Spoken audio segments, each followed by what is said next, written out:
Después de los 40, aprendemos que el amor real no necesita fuegos artificiales. Está en los detalles que ni siquiera notamos antes. Está en café caliente hecho sin que lo pidas, en la manta colocada con cuidado cuando te duermas en el sofá, en las pequeñas bondades que se convirtieron en rutina.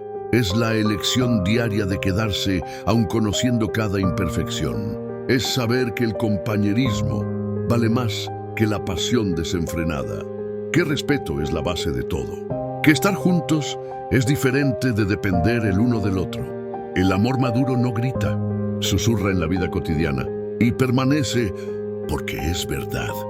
Si también crees en el amor verdadero, suscríbete al canal, comparte este video